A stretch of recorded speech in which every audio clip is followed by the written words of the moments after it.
الحمد لله نحمده ونستعينه ونستغفره ونؤمن به ونتوكل عليه ونعوذ بالله من شرور أنفسنا ومن سيئات أعمالنا من يهده الله فلا مضل له ومن يضلله فلا هادي له ونشهد أن لا إله إلا الله وحده لا شريك له ونشهد أن سيدنا وسندنا ومولانا محمدًا عبده ورسوله صلى الله تعالى عليه وعلى آله وأصحابه أجمعين. أما بعد فأعوذ بالله من الشيطان الرجيم. بسم الله الرحمن الرحيم. فإذا قضيت الصلاة فانتشروا في الأرض وابتغوا من فضل الله واذكروا الله كثيرا لعلكم تفلحون. قال النبي صلى الله عليه وسلم: التجار يحشرون يوم القيامة فجارا إلا من اتقى وبر وصدق. وقال صلى الله عليه وسلم: يأتي على الناس زمان لا يبالي المرء ما أخذ منه أمن الحلال أمن الحرام، أو كما قال عليه الصلاة والسلام. صدق الله مولانا العظيم وصدق رسوله النبي الكريم، ونحن على ذلك لمن الشاهدين والشاكرين، والحمد لله رب العالمين. درود شریف پڑھ لیں. اللهم صل على سيدنا محمد النبي الأمي وعلى آله وبارك وسلم. اللهم صل على سيدنا محمد النبي الأمي وعلى آله وبارك وسلم. اللهم صل على سيدنا محمد النبي الأمي وعلى آله وبارك وسلم.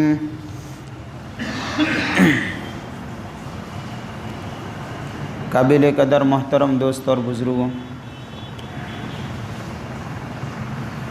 میں نے آپ حضرات کے سامنے جو قرآن پاک کی آیت پڑھی ہے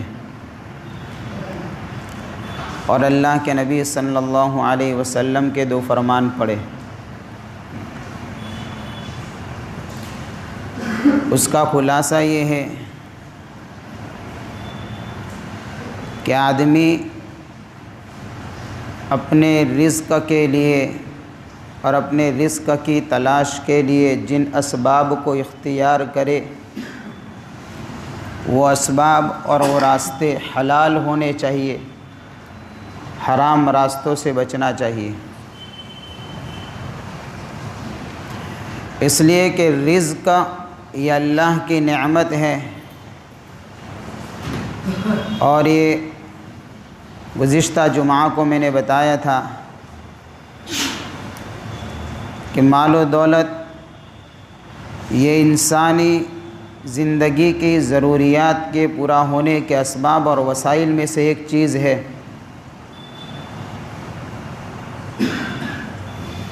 جس طریقے سے مال کو فتنہ بھی کہا گیا ہے، اسی طریقے سے مال کو نعمت بھی کہا ہے. جب یہ اللہ کی نعمت ہے تو اس کی تعلیمات قرآن نے بھی دی اور حضور پاک صلی اللہ علیہ وسلم نے بھی اپنے فرامین میں امت کو تعلیم دی ہے. روایتوں میں آتا ہے حضور صلی اللہ علیہ وسلم نے فرمایا، حلال کمائی کو حاصل کرنا یہ اللہ کے فرائض کے بعد میں ایک اہم فریضہ ہے. یہ نماز ایک فریضہ ہے، روزہ ہے، حج ہے، زکوٰۃ ہے، یہ سارے فرائض ہیں. کہ ان کو تو ادا کرنا ہے، اس کے ساتھ ساتھ اسباب معیشت کو اپنانا یہ بھی ایک فریضہ ہے، اور صرف فریضہ ہی نہیں بلکہ معیشت کے اسباب کے اپنانے کے اوپر فضائل بھی ہے، اگر صحیح طریقے سے آدمی اس کو اختیار کرتا ہے تو۔ آج ہمارے معاشرے کے اندر اگر دیکھا جائے اکثر زیادہ تر یہ حالت ہو چکی ہے کہ مال کے حاصل کرنے کے جو اسباب ہیں، جو راستے ہیں، جو طریقے اختیار کیے جا رہے ہیں، اس کے اندر آدمی اس بات کا لحاظ نہیں رکھتا ہے کہ یہ راستہ حلال کا ہے یا پھر حرام کا ہے۔ زیادہ تر اس بات کی تمیز اٹھ چکی ہے،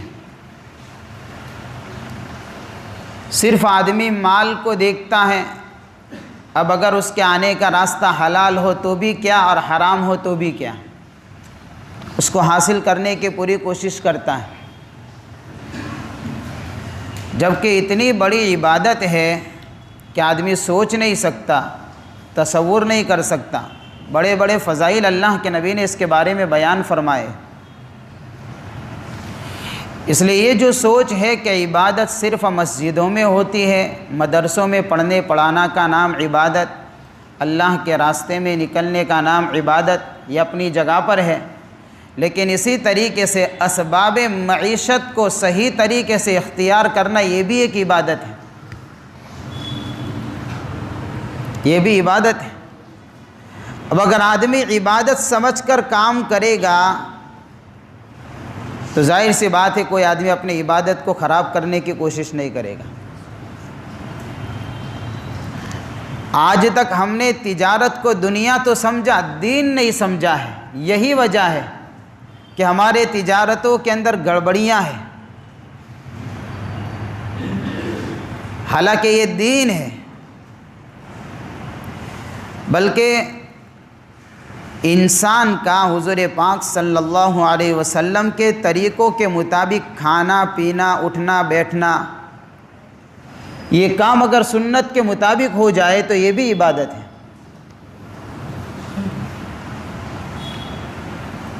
ایک صحابی رضی اللہ تعالیٰ عنہ حضور پاک صلی اللہ علیہ وسلم کی خدمت میں آ کر حضور سے مصافحہ کرتے ہیں، تو جب ان صحابی نے حضور صلی اللہ علیہ وسلم سے ملاقات کی تو صحابی کے ہاتھ میں کچھ دھبے پڑ گئے تھے اور کھردرا پن تھا، ہاتھ ملائم ہونے چاہیے وہ نہیں تھے، نرم ہونے چاہیے وہ نہیں تھے، بڑے سخت تھے ہاتھ۔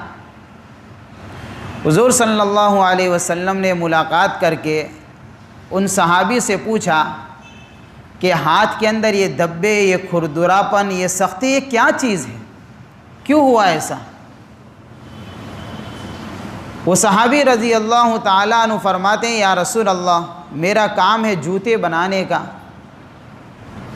میں جوتے بنا کر اپنے رزق کو حاصل کرتا ہوں اور اپنے بیوی بچوں کے پیٹ کو پالنے کی میں کوشش کرتا ہوں، تو ہاتھوں سے کام کر کر کے ہاتھوں کے اوپر نشان بھی پڑ گئے اور ہاتھوں کے اوپر دھبے لگ چکے ہیں، سخت ہو چکے ہیں ہاتھ۔ تو اللہ کے نبی صلی اللہ علیہ وسلم نے جو فضیلت بیان فرمائی ہے ہم سوچ بھی نہیں سکتے۔ مزدوروں کے لیے خوشخبری ہے، اگر ان کی مزدوری میں امانت ہے تو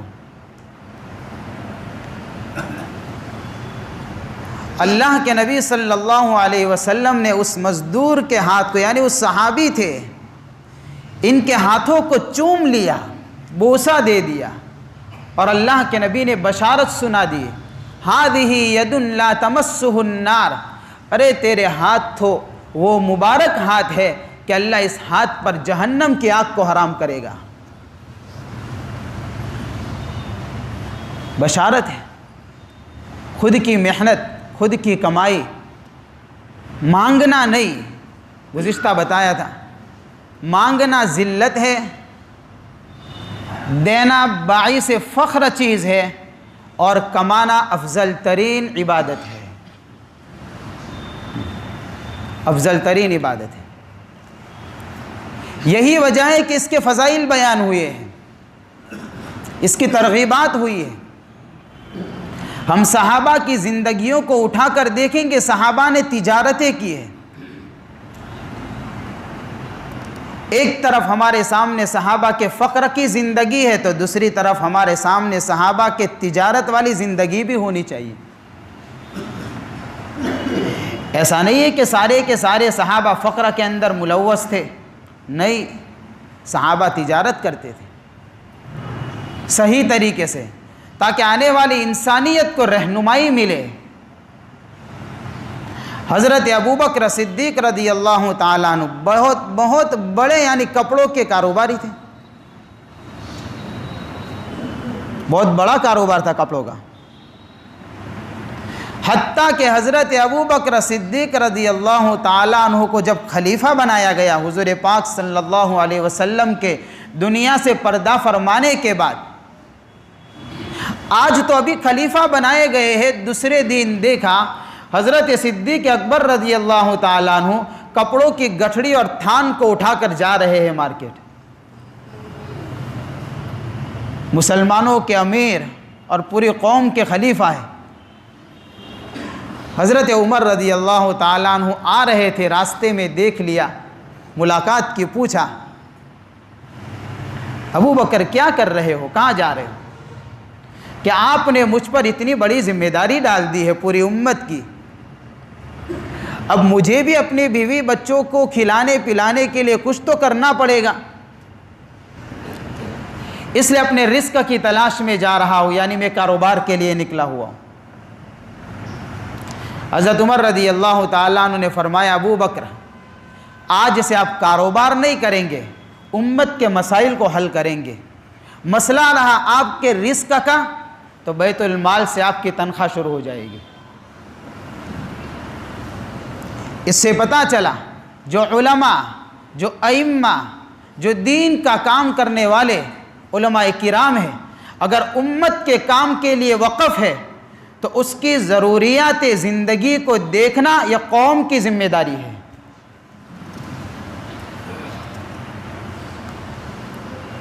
گزشتہ جمعہ کو بات آئی تھی، خیر میں تو صرف یہ بتانا چاہتا ہوں، سب سے پہلے انبیاء کے بعد پوری امت میں سے، اور صرف اس امت میں سے نہیں، حضرت آدم علیہ السلام سے لے کر آج تک جتنے نبیوں کی جتنی امتیں آئی ہیں، ان ساری امت میں کوئی سب سے پہلے اگر جنت میں جائے گا وہ حضرت ابوبکر صدیق رضی اللہ تعالیٰ عنہ ہے، نبیوں کے بعد۔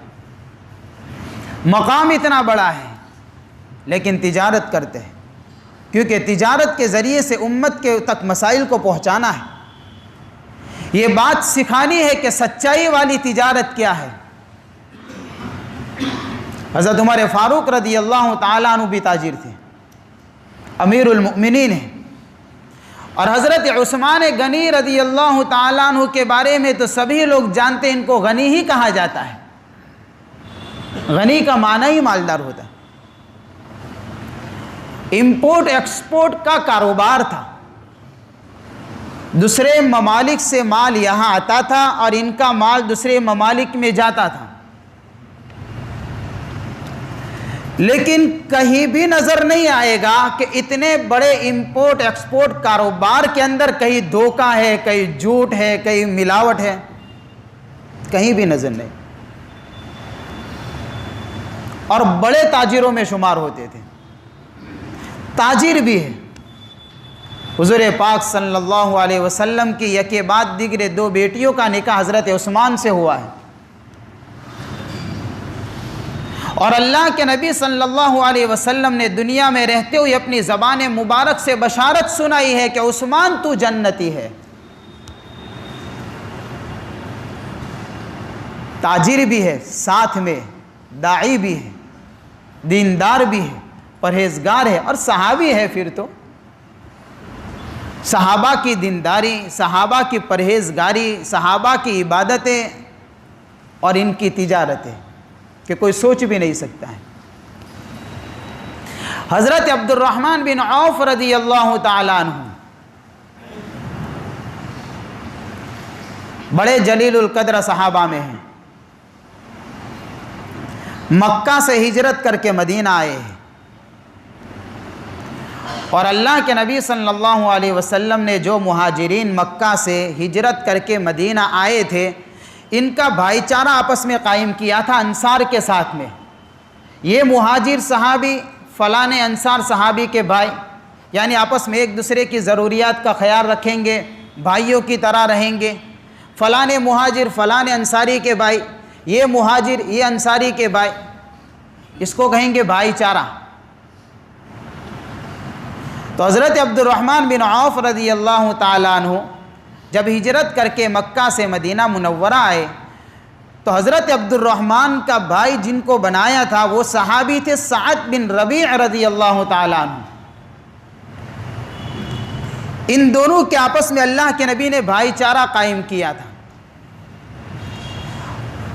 اور ہمیں پتہ ہے کہ جو صحابہ کرام مکہ سے ہجرت کر کے آئے تھے وہ سب کچھ چھوڑ کر آئے تھے، کچھ نہیں تھا ان کے پاس، اپنی جائیداد، اپنا مال، اپنی ساری چیزیں، اپنا کاروبار ایک دین کے نام پر مکہ میں چھوڑ دیا تھا اور ہجرت کر دی تھی، عارضی طور پر نہیں، ہمیشہ کے لیے۔ تو حضرت عبد الرحمن بن عوف رضی اللہ تعالیٰ عنہ کا بھائی چارہ قائم ہو رہا ہے حضرت سعد بن ربیع رضی اللہ تعالیٰ عنہ سے، اور پھر انصار صحابہ کی قربانیاں قابل دید اور قابل تعریف ہے۔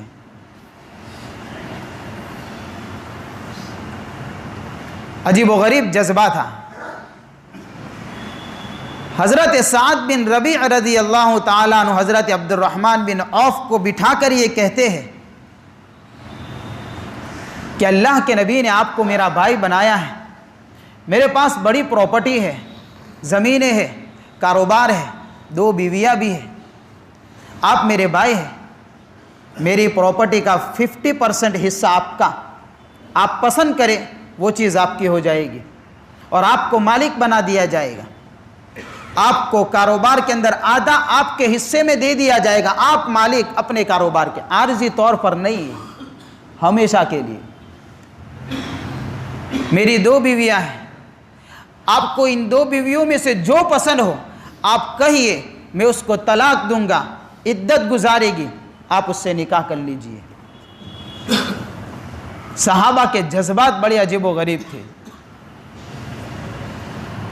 لیکن سامنے حضرت عبد الرحمن بن عوف رضی اللہ تعالیٰ عنہ، اللہ نے ان کو تجارت کا ہنر دیا تھا۔ بعض لوگ ایسے ہوتے جن کو تجارت کا ہنر ملتا ہے تو وہ لوہے کو بھی سونا بنا کر بیچ سکتے ہیں، اور جن کے پاس تجارت کا ہنر نہیں ہوتا ان کا سونا لوہا بن جاتا ہے۔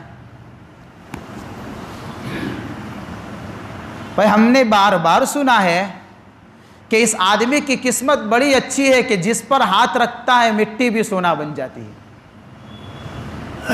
ہے نا؟ اور بیچارے بہت سارے لوگ پیسے ہیں، کاروبار کرنا چاہتے ہیں، لیکن تجارت کا ہنر نہیں ہے، اگر وہ کاروبار کی لائن میں چلتے بھی ہیں تو بیچارے مصیبت میں پھنس جاتے ہیں، اس لیے کہ اس کا بھی ہنر چاہیے۔ تو حضرت عبد الرحمن بن عوف رضی اللہ تعالیٰ عنہ کے پاس تجارت کا ہنر تھا۔ انہوں نے کہا کہ نہیں، مجھے ان چیزوں کی ضرورت نہیں ہے، اللہ آپ کی پراپرٹی میں، آپ کے خاندان میں، آپ کے بیوی بچوں میں اللہ برکت دے، مجھے صرف سعد اتنا بتا دو یہاں بازار اور مارکیٹ کہاں ہے۔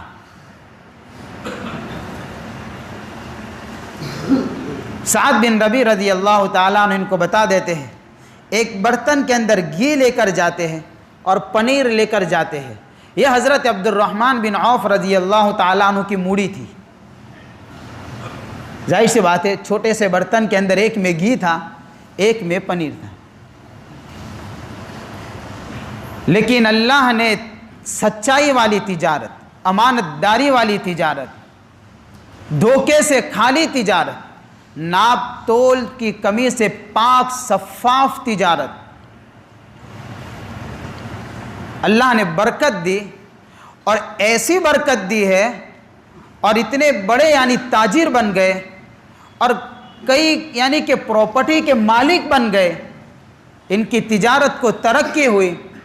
حضرت عبد الرحمن بن عوف رضی اللہ تعالیٰ عنہ کے حالات زندگی کے اندر لکھا ہے کہ اللہ نے اتنا دیا اتنا دیا اتنا دیا، زمین الگ، جائیداد الگ، اور اس طریقے سے غلام اور ساری پراپرٹیاں الگ، سونا صرف اتنا تھا کہ ان کے انتقال کے بعد وارثوں کو سونا دینے کے لیے اتنا بڑا یعنی سونا پڑا ہوا تھا کہ ہتھوڑے سے توڑنے کی ضرورت پڑی ہے۔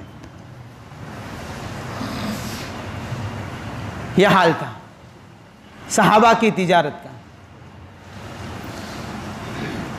اور میرے بھائیوں، جب تجارت سچائی کے ساتھ میں چلتی ہے، اسلامی اصولوں پر ہم اپنی تجارت کو لے جاتے ہیں،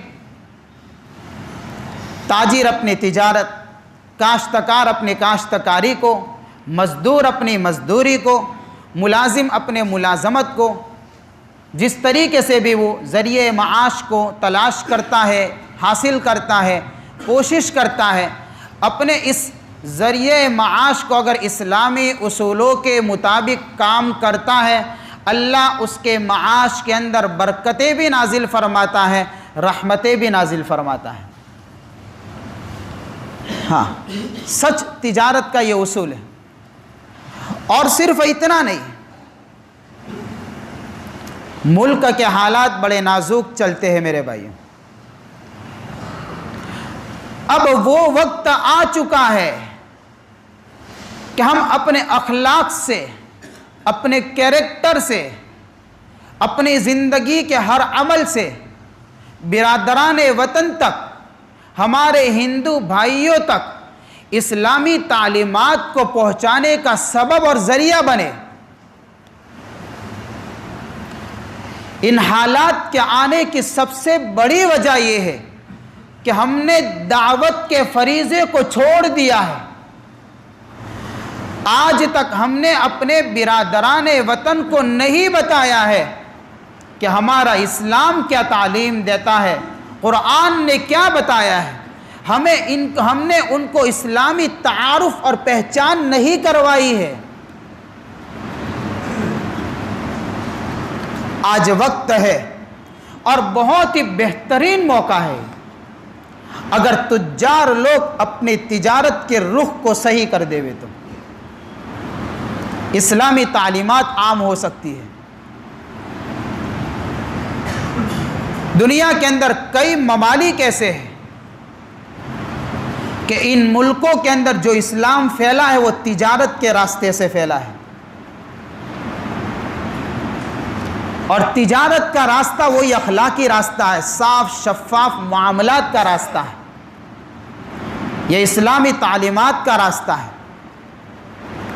ملک چین کے اندر چند صحابہ گئے تھے تجارت کی غرض سے، چند صحابہ، علماء نے لکھا ہے کہ چند کا مطلب یہ کہ غالباً 10 سے بھی کم تھے، اتنے ہی صحابہ۔ آج ملک چین کے اندر جو اسلام کی رونق، حالات بھی خراب ہے مسلمانوں کے، لیکن جو اسلامی تعلیمات نظر آتی ہے وہ اس زمانے کے تاجر صحابہ کی قربانیاں ہیں۔ یہ ان کے اخلاق کا اثر ہے، یا ان صحابہ کے معاملات کی صفائی ہے جو آج تک چلی آ رہی ہے، اس کی نشانیاں موجود ہیں۔ چند صحابہ کرام پہنچے ہیں ملک چین کے اندر، تجارت کی غرض سے اپنی تجارت کی سرگرمیاں شروع کی ہے، کاروبار شروع کیا ہے۔ لوگ آتے ہیں، سودا خریدتے ہیں، جو دن گزرتے گئے لوگوں میں ان کے امانت داری کے چرچے ہوئے، ان کے معاملات کی صفائی کے چرچے ہوئے، ان کی سچائی کے چرچے ہوئے۔ اب جو دوسرے کاروباری لوگ تھے جن کے اندر یہ صفات نہیں تھے، ان کے کاروبار ڈاؤن ہونے لگے، کیونکہ یہ انسان کی فطرت میں یہ چیز ہے کہ آدمی سودا اسی جگہ سے خریدے گا جس جگہ پر اس کو فائدہ ہوگا، جہاں اس کو دھوکہ نہ ہو۔ اب چاہے سامنے دشمن ہے لیکن اگر اس کو فائدہ ہو رہا ہے وہیں سے خریدے گا۔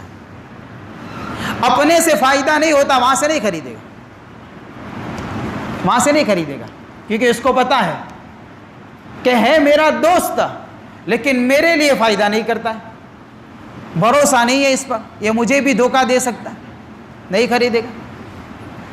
یا معاملات کے اندر گڑبڑیاں ہے، نہیں خریدے گا۔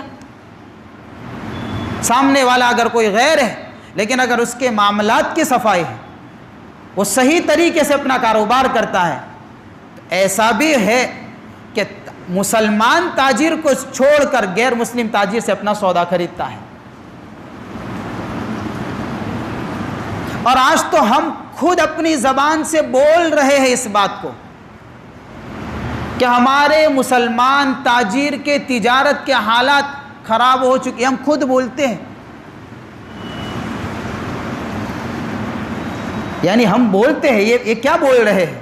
یعنی ہم یہ بولتے ہیں کہ ہماری تجارت میں جھوٹ بھی ہے، دھوکہ بھی ہے، رشوت بھی ہے، معاملے صاف نہیں ہے ہمارے، ہم کوئی بھی آئے گا اس کو دھوکہ دیں گے، یہ ساری چیزیں آ گئی اس جملے کے اندر، ہمیں اقرار ہے۔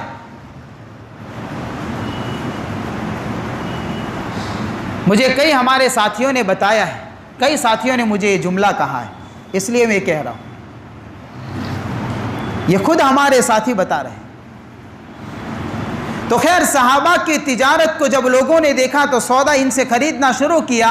دوسرے لوگ جو تجارت کے اندر اس کمال پر نہیں پہنچے ہوئے تھے، ان کو حسد ہوا، حکومت سے فریاد کی اور یوں کہا کہ ان کو یہاں سے نکالا جائے۔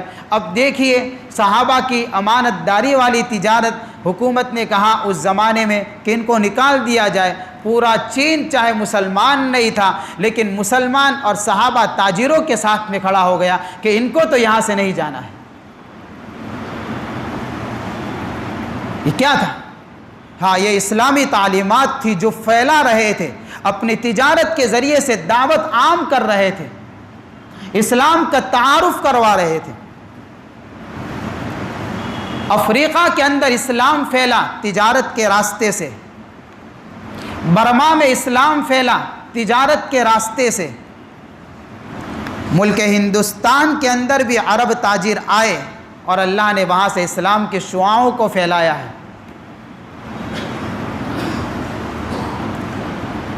آج یہ موقع ہے میرے بھائیو، ان نازک حالات کے اندر ہم اپنی تجارتوں کو صحیح رخ پر ڈالیں۔ تاجر کو چاہیے کہ اس بات کو سیریسلی لیں، بتائیں۔ اور تاجر طبقہ ایسا طبقہ ہے کہ ہر قسم کے لوگوں سے اس کا کانٹیکٹ ہوتا ہے، کیونکہ تجارت ہے نا بھائی۔ بہت سی مرتبہ بڑے بڑے جو تاجر ہوتے ہیں ان کے ملک والوں سے بھی کانٹیکٹ ہوتے ہیں، اپنے ملک میں نہیں، دوسرے ممالک سے بھی اس کے تعلقات ہوتے ہیں۔ اب اگر ہماری تجارت اسلامی اصولوں پر ہوگی، ہم اسلامی تجارت کی تعلیم دے سکتے ہیں، ان کو بتا سکتے ہیں اسلام تجارت کے بارے میں کیا کہتا ہے، اس کے اندر تجارت کے کیا اصول ہیں۔ مسلمان کبھی دھوکہ نہیں دیتا ہے، کبھی جھوٹ بول کر کاروبار نہیں کرتا ہے۔ یہ کب ہوگا میرے بھائیوں؟ جب ہم اپنی تجارت کو ان اصولوں پر کھڑا کریں گے تو۔ لیکن آج افسوس کے ساتھ میں کہنا پڑتا ہے کہ ہماری تجارت اسلامی اصولوں سے اتنی دور نکل چکی ہے، چاہے بڑا کاروبار ہو، چھوٹا کاروبار ہو، کوئی بھی ہو، سب جگہ پر دھوکہ، بے ایمانی ہے۔ ہمارے پورے کے پورے مارکیٹ جھوٹ پر کھڑے ہیں، اور ہمارا جھوٹ، ہمارے تجارت کی بے ایمانیاں اتنی عام ہو چکی ہے، ہمارے معاملات کے اندر گڑبڑیاں اتنی گھس چکی ہے کہ ہم 5 وقت کی نماز پڑھتے ہوئے بھی دھوکہ دیتے ہیں۔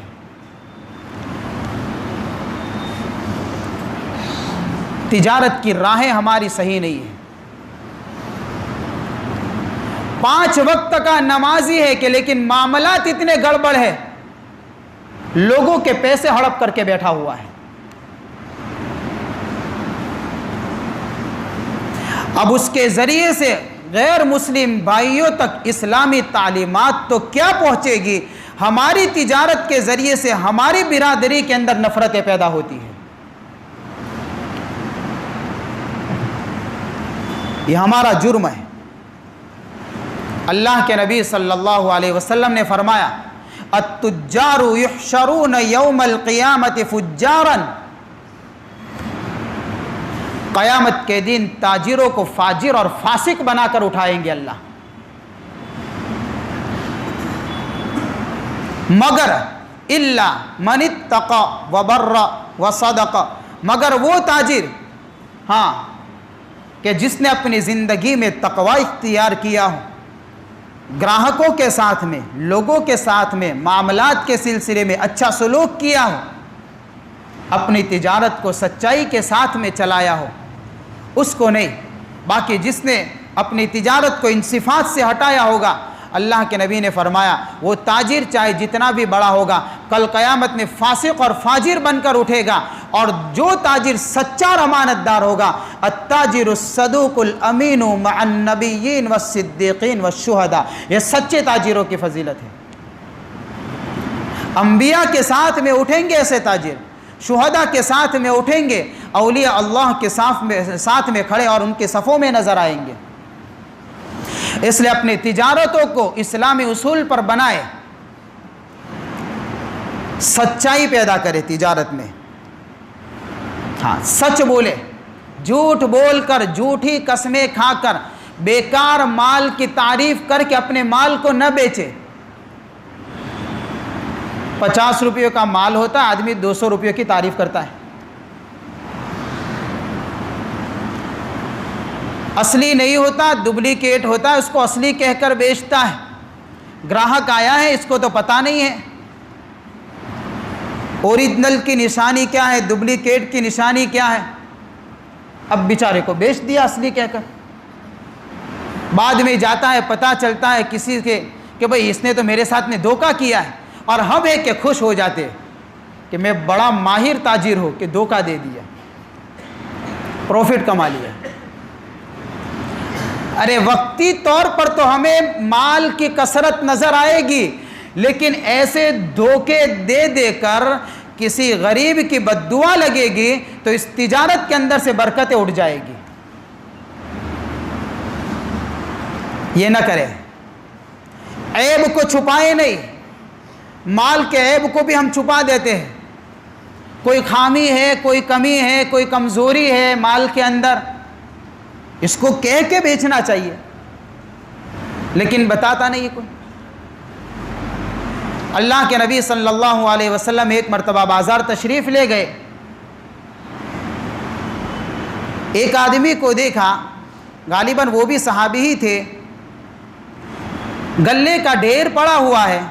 حضور صلی اللہ علیہ وسلم نے اپنا مبارک ہاتھ اس گلے کے ڈھیر میں ڈالا، تو جب اندر ہاتھ گیا تو ہاتھوں کے اوپر تری آئی، پانی کا اثر نظر آیا۔ اللہ کے نبی صلی اللہ علیہ وسلم نے اس تاجر سے پوچھا بھئی یہ کیا ہے؟ کہ یا رسول اللہ بارش گری تھی اس لیے گلہ بھیگ گیا ہے۔ اللہ کے نبی صلی اللہ علیہ وسلم نے فرمایا کہ جب تمہارا گلہ بھیگ گیا ہے تو تم نے اوپر خشک گلہ ڈال کر اس کو چھپایا کیوں؟ اس کو اوپر رکھنا چاہیے۔ آپ علیہ الصلاۃ والسلام نے وعید سنائی کہ جو اس طریقے سے ہمارے ساتھ میں دھوکے کا معاملہ کرے وہ ہزاروں مرتبہ دعویٰ کرے گا میں نبی کا امتی ہوں۔ اللہ کے نبی فرماتے میرا اس امتی سے کوئی تعلق نہیں ہے، لیس منا، چاہے کتنا بھی دعویٰ کر دے، میرا اس سے تعلق نہیں ہے۔ یہ عیب کو چھپایا۔ امام ابو حنیفہ رحمۃ اللہ علیہ بڑے کاروباری آدمی تھے اور اللہ والے تھے۔ فقہ حنفی جو کہا جاتا ہے وہ امام ابو حنیفہ کے طرف نسبت ہے، اس لیے اللہ والے بھی ہے، تاجر بھی ہے۔ ان کا ایک پارٹنر تھے، وہ بھی اللہ والے تھے۔ ایک مرتبہ مال کے اندر کچھ عیب آ گیا، انہوں نے اپنے پارٹنر سے کہہ دیا کہ بھئی جو بھی گراہک آئے اس کو بتا کے بیچنا ہے، ہاں یہ عیب ہے، اس کو لینا ہو تو لے، نہ لینا ہو تو کچھ نہیں، لیکن بتاؤ تو صحیح یہ عیب ہے۔ لیکن اتفاق ایسا کہ ان کے پارٹنر جو تھے وہ عیب بتانا بھول گئے، جان بوجھ کر نہیں، بھول گئے تھے۔ مال بک گیا،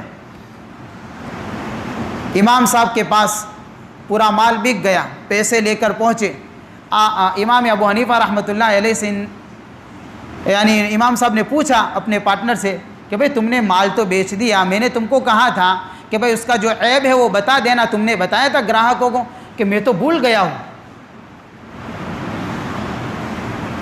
تو اب کیا کریں کہ جو لے کر گئے ان کو پہچانتے نہیں ہے کون گراہک تھے، کون آئے تھے، کون گئے تھے۔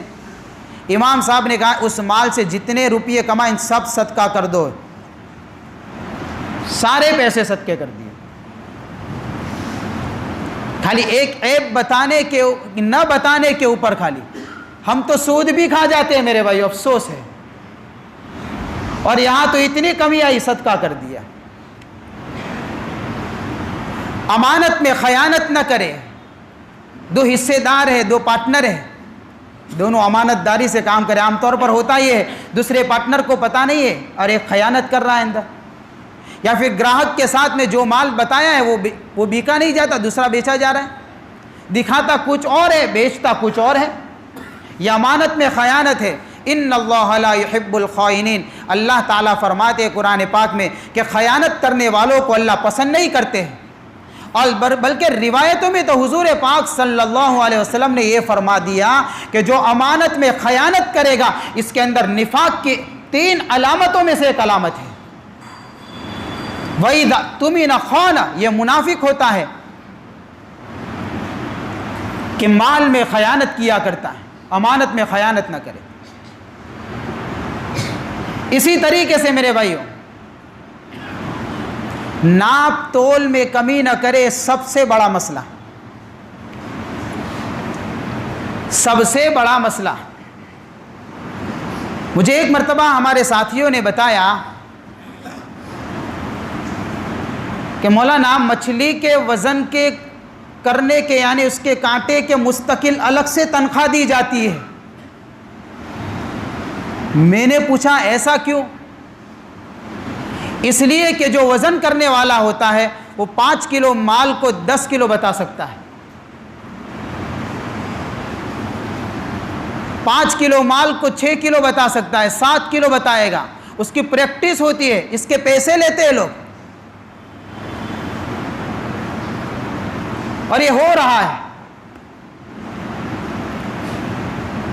آج ہمارے مال میں کثرت تو ہے، برکت نہیں ہے میرے بھائیو، ہم نے اس کثرت کو برکت سمجھا ہے، یہی نتیجہ ہے، مال ہونے کے باوجود مصیبتیں بھی ہیں۔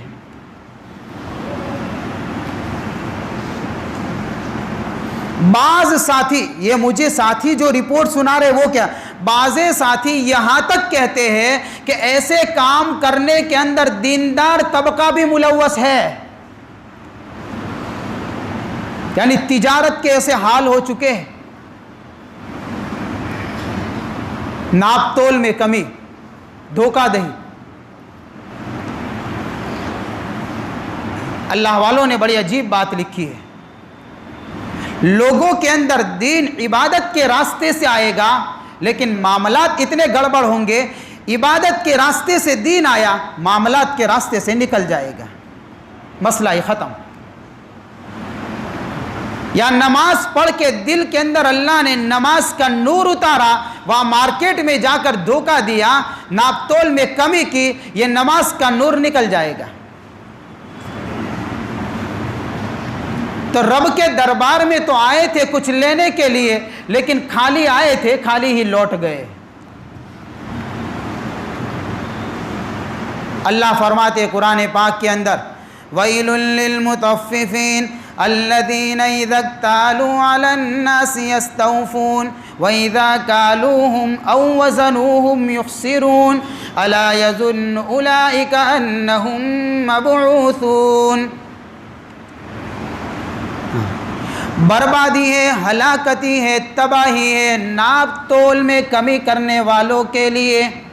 یہ قرآن سنا رہا ہے بربادی کا پیغام، یہ اللہ کا فرمان سنا رہا ہے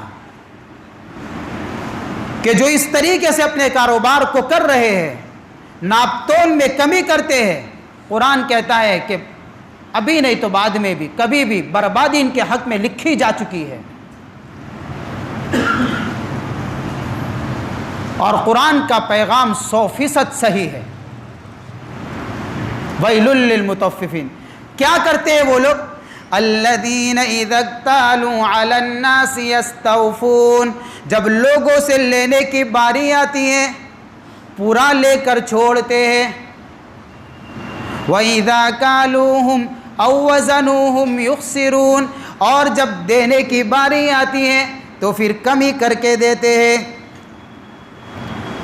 اپنا حق لینے کا مسئلہ تھا تو مار کر، ڈرا کر، دھمکا کر، کسی بھی طریقے سے اس سے وصول کرو، لیکن جب دینے کا مسئلہ آئے تو ہاں کہ پھر دھکے کھلاؤ، اور دھکے کھلانے کے بعد پورا حق نہیں، وہ بھی کم۔ قرآن کہہ رہا ہے الا یظن اولئک انہم مبعوثون، کیا یقین نہیں ہے اس بات کا کہ آج نہیں تو کل قیامت کے دن رب کے سامنے کھڑے ہو جائیں گے۔ لیوم عظیم، وہ اللہ کے سامنے کھڑے ہونے کا دن تو بہت ہی بھاری دن ہوگا۔ یوم یقوم الناس لرب العالمین، کہ جب رب العالمین کے سامنے ایک ایک کو کھڑا کیا جائے گا۔ آج یہ حال ہو چکا ہے ناپ تو۔ اور میرے بھائیو ایک بات بتا دوں، ناپ تول کی کمی کا مطلب یہ نہیں ہے کہ اس کا تعلق صرف دھندے سے ہو۔ مفسرین نے اس آیت کے ماتحت لکھا ہے حق والے کو اس کا حق پورا نہ دینا یہ بھی ناپ تول میں کمی ہے، یہ بھی ناپ تول میں کمی ہے۔ حضرت عمر بن خطاب رضی اللہ تعالی عنہ نے ایک آدمی کو دیکھا نماز پڑھتا ہے، رکوع سجدے صحیح نہیں کر رہا ہے، تو حضرت عمر نے فرمایا کہ اس نے اللہ کے حق میں کمی کی ہے۔ ہمارے گھر میں کوئی کرایہ دار رہتا ہے، اگر وہ مکمل کرایہ ادا نہیں کرتا یہ بربادی ہے، اس کے لیے حرام ہے، گناہ ہے۔ مسجد کی دکانیں ہیں، مکمل تنخواہیں ادا نہیں کرتے، یہ وقف کی ملکیتیں ہیں، اگر اسی طریقے سے چلتے رہیں گے میرے بھائیوں ہم حرام کام کرتے ہیں، رب کے نزدیک مجرم اور گنہگار ہیں۔ کیونکہ وقف کی ملکیت کے اندر کسی ذمہ دار کی اجازت دینے سے بھی اجازت نہیں ہوتی ہے، یہ اصول ہے۔ وقف کی ملکیت یعنی رب کی ملکیت میں کوئی کچھ نہیں کر سکتا اس میں تصرف۔ اگر پرسنل اگر کوئی کرایہ دار ہے، ہمارے مکان کا کوئی کرایہ دار ہمیں کرایہ وصول کر یعنی مکمل نہیں دے رہا ہے، یہ تو ایک چھوٹا سا مسئلہ ہے، لیکن مسجد کی یا وقف جو ملکیت ہو اس کے اندر ہم کرایہ دار ہو اور پھر اس کا ہم کرایہ مکمل ادا نہ کرے، یہ تو حق تلفی ہے، بہت بڑی بے ایمانی ہے ہماری طرف سے میرے بھائی۔ یہ تو اس آیت کے زمرے میں آ رہی ہے بات، تو کیسے آدمی کے لیے تو تباہی اور بربادی ہے میرے بھائی۔ کسی کی پرسنل پراپرٹی کے اوپر اگر یہ کام کرے یہ بھی جرم ہے، لیکن مسجد کی یا وقف کی ملکیت کے اوپر اگر کوئی اس طریقے سے کام کرے گا یہ بہت بڑا جرم ہوگا۔ اس لیے اپنی تجارتوں کو، اپنے کاروباروں کو صحیح رخ پر ڈالیں اور اس کے ذریعے سے صحیح تعلیمات اسلام کی جو میرے بھائیو پہنچائے۔ صحابہ کا نعرہ تھا سستا بیچو زیادہ بیچو، صحابہ کا اصول تھا سستا بیچو اور زیادہ بیچو۔ آج کیا ہو گیا؟ آج حالات بدل گئے ہے نا۔ یہ مورخین نے جملہ لکھا ہے، میں اپنی طرف سے، غیر مسلم تاریخ لکھنے والے لوگوں نے یہ جملہ لکھا ہے کہ ایسے پاکیزہ قوم تھی یہ کہ ان کے اصول تھے سستا بیچو اور زیادہ بیچو۔ ہماری تجارتیں جس وقت ان اصولوں پر آئے گی میرے بھائیوں، دین اسلام کی تعلیمات غیر مسلم بھائیوں تک پہنچانا آسان ہو جائے گا۔ اللہ تعالیٰ عمل کی توفیق عطا فرمائے۔ آخر دعوانا الحمدللہ رب العالمین۔